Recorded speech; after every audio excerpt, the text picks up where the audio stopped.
Foreigners who have got 10 years, 20 years in South Africa, they don't have money to go back home. And people are judging why you don't have money. You say you are a hard worker, but you are broke. Yes, it's normal because their salaries are not enough, especially nowadays. Things are very expensive. You can buy grocery, electricity, and the accommodation, and you don't have any money or to put aside, or you send money, or you've got kids at home. So those people now are broke, and that notice what was a short notice. Maybe if they have got given a long notice, and they've got 6 months or 1 year, the whole year, that foreigners they have to go back. Maybe other people they can raise money for buses and they can go in a good way like this. Other people are sleeping outside. Guys, it's too cold nowadays. People are sleeping outside. What?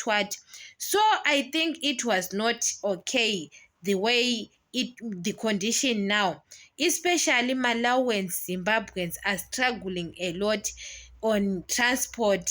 Transport, guys, is in high price now, especially those people who are coming from Cape Town to Zimbabwe, Durban to Zimbabwe. Their price, they don't care about other people are struggling, or they think those people who are coming from South Africa, they have got money. Which money, guys? Because sometimes you can force yourself that I have to go, but when you arrive in your country, you want to eat.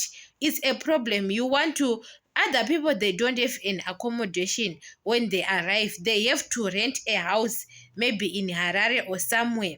So it's difficult. We don't judge, guys. If even you South Africans now, you don't have money, but you South Africans, they have got SASSA, what, you understand? We are human beings. In South Africa, it's not about to get rich, but people, they want to survive. If you buy meal every month, you pay electricity, your kids go to school. So I think it was okay. If you don't have money or you put aside, it's normal. So people are judging you have got 20 years, you don't save money. Guys, especially nowadays, on 2017, 2018, people are saving money. But nowadays, it's difficult to put money. You say, this is your salary, you want to save how much? It's difficult because money nowadays is not enough. Things are very expensive. Even South Africans, other people, they are broke, they don't have money. So you know the economy even of South Africa. South Africa, that economy was better, but it was going at the position. People, they don't have a lot of money. They have money to survive only.